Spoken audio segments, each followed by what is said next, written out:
글로벌 경제 불황에 많은 기업들이 몸집 줄이기에 나서고 있습니다. 불확실성이 커지면서 인력을 감축하고 사업을 구조조정하는 등 생존을 위한 몸부림을 치고 있습니다. 세계 최대 유니콘 기업인 중국의 바이트댄스 역시 마찬가지입니다.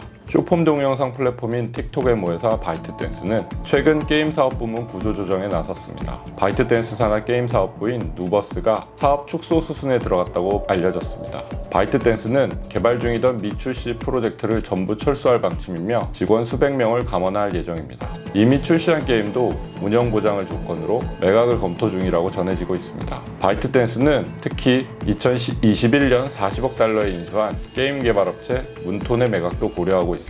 사실상 게임 사업에서 바이트댄스가 손을 떼겠다는 수순입니다. 바이트댄스 대변인은 성장 분야에 집중하기 위한 점검 결과 게임 사업을 구조조정하기로 결정했다고 밝혔습니다.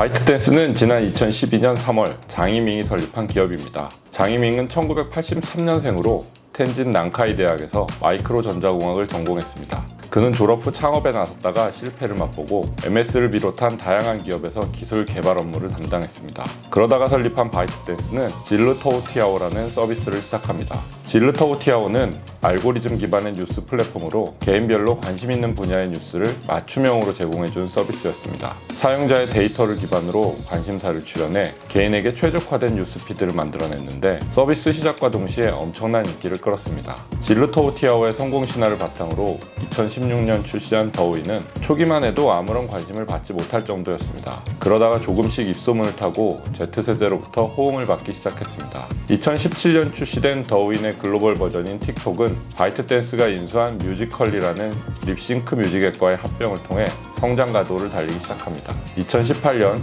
전 세계로 서비스 지역을 확대한 틱톡은 10-20대에게 중독성 강한 쇼폼을 통해 평균 사용 시간이 유튜브를 넘어설 정도입니다. 바이트댄스는 여기에서 멈추지 않고 게임 사업을 신규 사업 분야로 삼아 투자를 늘려왔습니다. 게임 스튜디오와 독점 배급권 등을 사들이면서 업계에 돌풍을 일으켰습니다. 2019년 설립한 뉴버스는 워해머 4만, 로스트 크루세이드, 마블 스냅 등의 인기 게임을 서비스하는 퍼블리셔입니다. 최근에는 아틀란의 크리스탈 같은 신작을 출시하기도 했습니다. 문톡까지 인수하며 바이트댄스는 게임 사업을 6대 사업 부문의 하나로 핵심 자회사로 키우려고 했지만 결과는 신통치 않았습니다. 후발주자였던 바이트댄스는 기존 게임 강자였던 텐센트, 네디즈 등의 아성을 넘지 못했습니다. 전체 매출액 대비 게임 사업 부문의 매출 비중은 5%도 되지 않을 정도로 더딘 성장을 거듭했죠. 시기적으로 좋지 않았다는 평가도 있습니다. 중국 당국은 2021년 8월 강력한 게임 규제를 내려 18세 미만 청소년의 게임 사용 시간을 제한했습니다. 실명 인증까지 받도록 하면서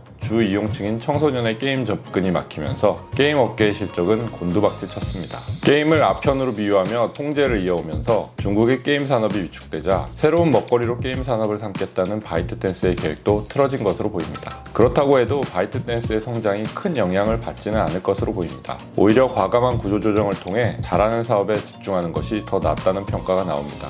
틱톡 서비스가 미국, 유럽연합, 캐나다, 일본, 인도 등 다양한 나라에서 중독성이 심하고 정보 유출 우려가 있다고 서비스에 영향을 받고 있습니다만 최근에는 라이브 스트리밍, 전자상거래 등이 접목돼 매출이 급성장하고 있습니다. 광고 수익도 빠르게 증가하면서 지난해에 전년 대비 매출액이 30% 증가한 800달러를 넘어섰을 정도입니다. 중국 최대 메신저인 위챗을 운영하는 텐센트와 비슷한 수준의 매출액입니다. 블룸버그는 이런 바이트댄스의 기업 가치를 2200억 달러로 평가할 정도입니다. 관심은 바이트댄스가 언제 상장하느냐인데요. 지난 2021년 홍콩과 미국에 상장하겠다는 계획을 세웠던 바이트댄스는 미국에선 정보 유출을 이유로 당분간 상장이 쉽지 않다는 전망입니다. 홍콩 상장도 시간이 필요해 보이는데요. 선택과 집중을 통해 성장 가도를 이어가려는 바이트댄스의 미래는 계속해서 주목해볼 필요는 있어 보입니다.